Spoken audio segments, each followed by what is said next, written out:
Hi, welcome back. My name's Katrina McGilligan. Can I ask you please subscribe and hit the notification bell so you're notified of any of my upcoming videos, and you can give this video a thumbs up, that'd be great.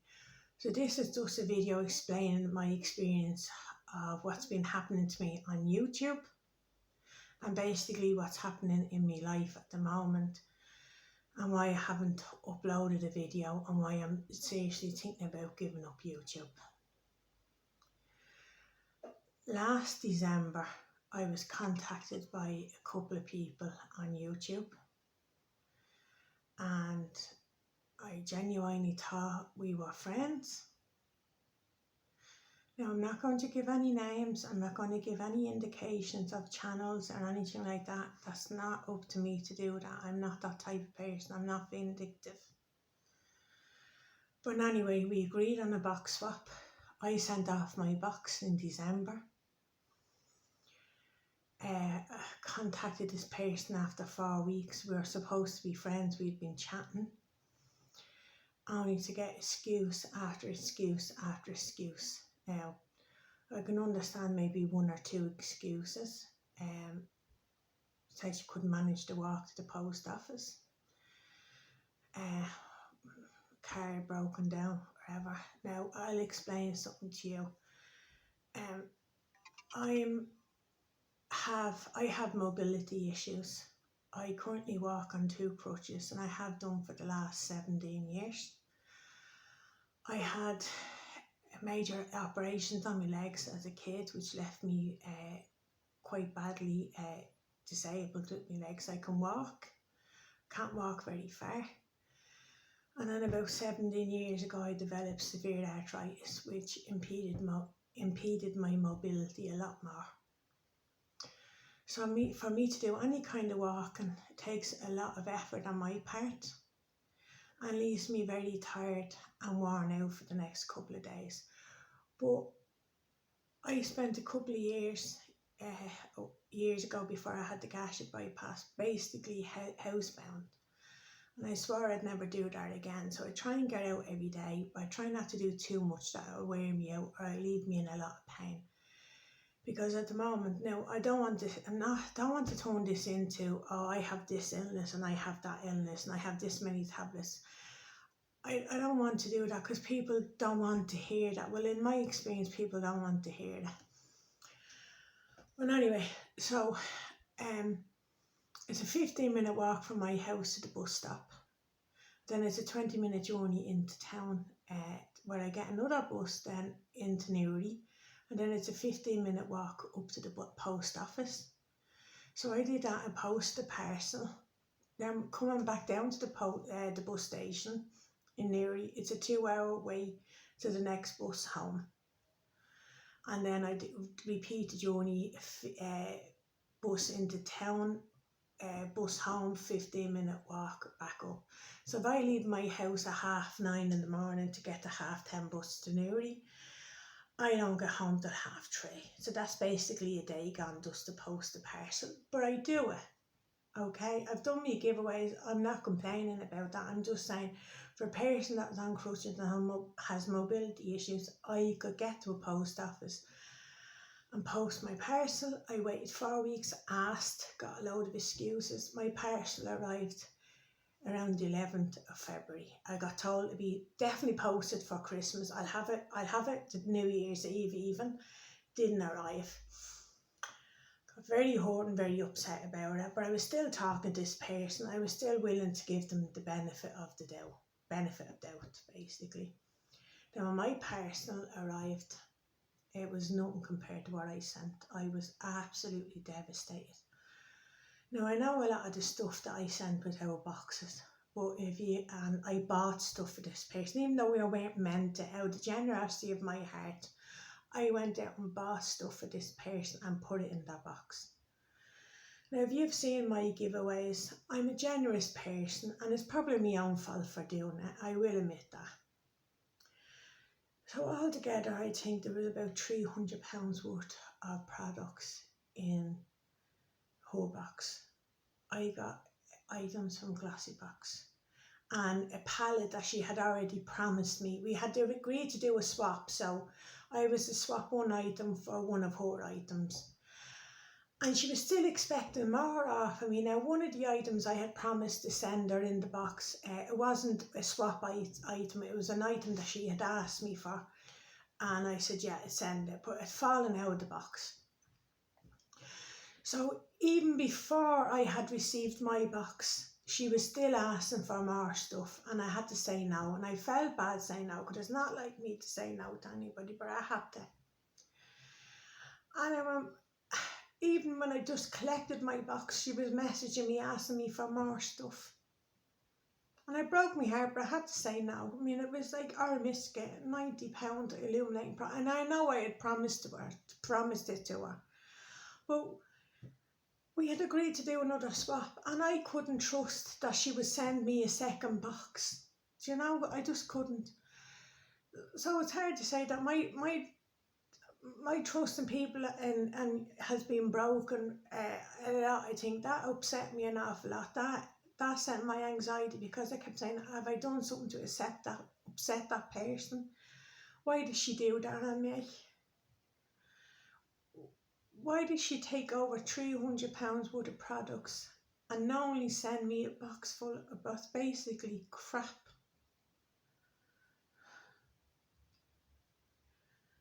You know, I was trying to get through that and plod along, and yeah, over in Ireland the lockdown is 4 months, and I'm genuinely on my own here.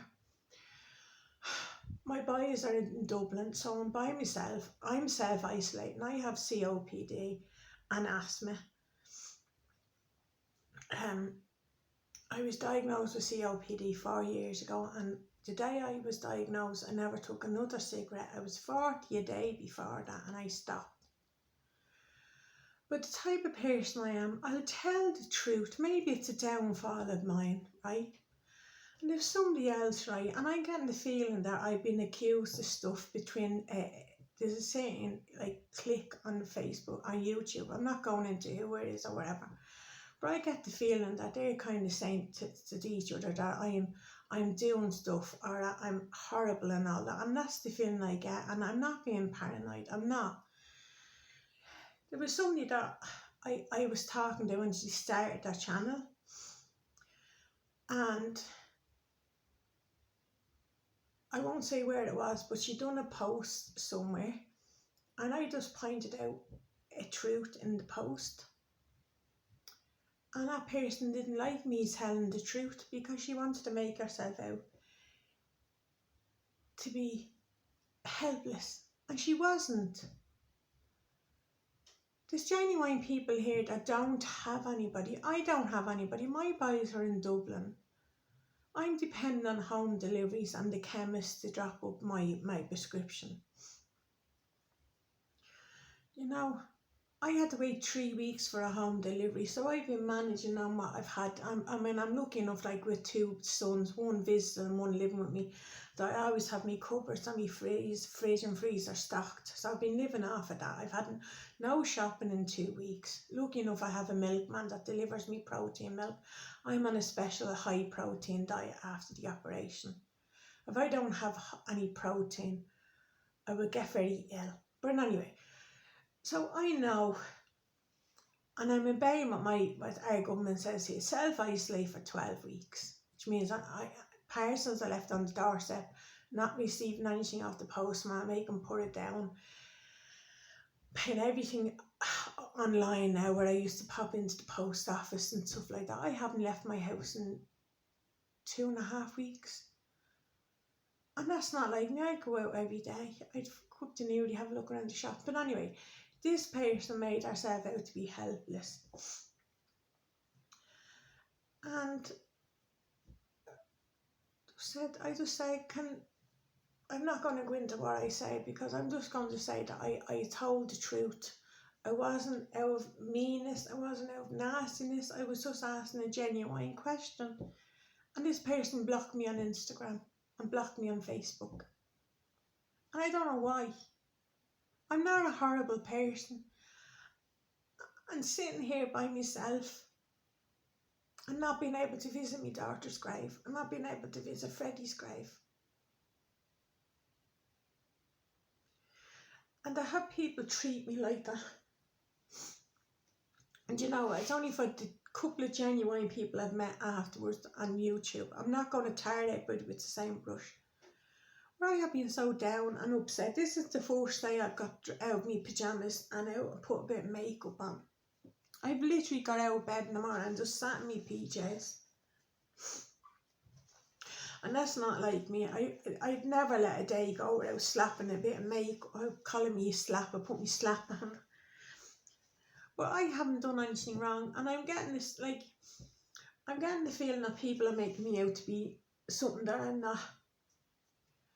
Like when I started out on YouTube, and there was a few people, I'm not mentioning names, that I would help out. I would sit up at night time and talk to them on Instagram or Facebook, you know.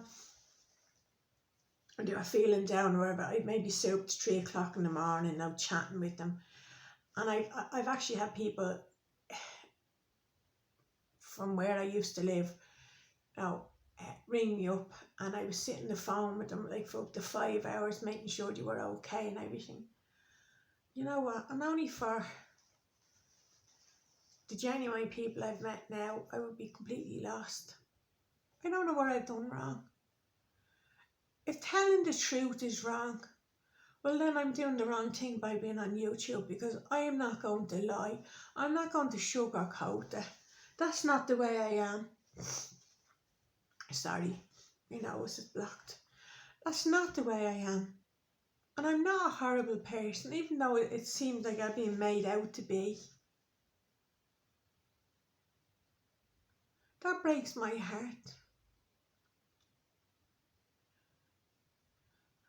I have a lot of illnesses I haven't talked about on YouTube because it's nobody's business but my own. And I don't go into yeah, I've done a video about my daughter and Freddie. That's only to explain why sometimes I get anxious and I don't be on YouTube, because I get very down and upset.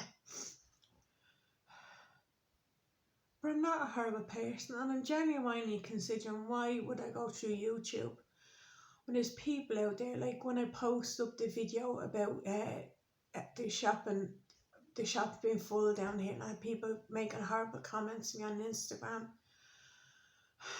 People blocking me for no reason. Well, no reason in my head. I can't see why. I told the truth. Going on me, like, I don't care. Give me as many dislikes as you want. Like, I went on Gemini and I'd no dislikes one day on my video, and then the next day I'd 5 dislikes. I don't care. Give me as many dislikes as you like. It doesn't bother me in the least, right? It doesn't. Bothers me is that there's a group of people chatting between themselves, making me out to be a horrible person. And I'm not. If you treat me fairly, I'll treat you fairly. I done that box swap. I got treated like dirt. I got walked over by somebody that was pretending to be my friend. Somebody else blocked me, and I don't know why. I sat there the other day and I cried for hours. My anxiety went up 100%. People don't realise, I have PTSD, and I'm not going into a big soapbox about stuff, and I have anxiety, and I have OCD, and that all stems from my daughter, right? When there's this little clique, and they're all talking between themselves and blocking me and giving me, I don't care about the thumbs down, but just giving me horrible vibes, basically. Do people not realise how bad that is for somebody's mental health? Or when you get a lovely box off somebody and they take the time. Now, I'm not on about me giveaways or anything. I'm on about a swap box I agreed to do with somebody. I took my time and I wrapped it all lovely and I sent it off. I mean, that was stuff I could have used myself. Aroma Works eye cream, £47. Clarence hand cream. Big bronzer I bought myself. NYX butter glasses. L'Oreal Paradise Lash. You name it, I sent it. A limited edition Clinique lip gloss. I must have mug wrote on my head somewhere, because that's what I feel like. I didn't come on here to do a sob story. I just came on to explain how I'm feeling and how I haven't uploaded and how I'm seriously, now I'm not going to delete my channel. I'm seriously just thinking of coming off it for a couple of months. It's not fair. I didn't do anything wrong. I put my heart and soul in that swap box. I'm sorry if it offends anybody. Please do not ask me to do any swaps. I've already had a couple of people ask me and I felt bad saying no because it's not in my nature to say no. But I'm going to have to say, please do not ask me for any box swaps or anything like that. It's different when I did friend mail, right, with somebody that I can trust. It's different. I did friend mail with somebody. That's different than doing a swap. So listen, I've talked on enough. I'm just heartbroken. I don't know what I've done wrong. I really don't. Okay, I'm going to go because this is meant to be a chat and a coffee, but I'm sorry if this video offends people or if they don't like it. I will always tell the truth. As I brought my children up, to always tell the truth and never tell a lie. Never. It's wrong to do that. And if I point out something that's truthful, I'm not doing it out of meanness or being horrible. That's just the way I am. Like for example, if my kids smashed a €50 vase or something, they wouldn't be in trouble for smashing it. They'd be in trouble for lying about it. It's the lying part that couldn't stick. Tell me the truth and it's fine. We'll sweep it up and put it in the bin. But lie and you're on a timeout. Well, that's just the way I am. I don't like lying and I tell the truth. And if people don't like that, well then maybe I shouldn't do YouTube videos. Because if I get a terrible box, I'll say it. If somebody says something to me or does something to me, I'll say it. That's just the way I am. So listen, I'm going to go now, right? Because I'm going up to wipe this makeup off now. So listen, if you have stayed to the end of this video, thank you. I just want to say thank you to everybody who has supported me. That means the world to me. It really does. And all your lovely comments. But it's this little clique of people. Give me as many dislikes as you want. I don't care. But it's the thing about little dig somewhere in comments, you know what I mean, and saying stuff to other people and making out I'm the horriblest person in the world. I'm not. I've been there for people, but tell you what, there's only a couple of people I can say genuinely now, the last couple of months that I've met since January, right, that have been there for me. Nobody else has, right? So listen, thanks very much for watching, and I'm sorry if I've gone on. I just had to get that off my chest. All right, take care.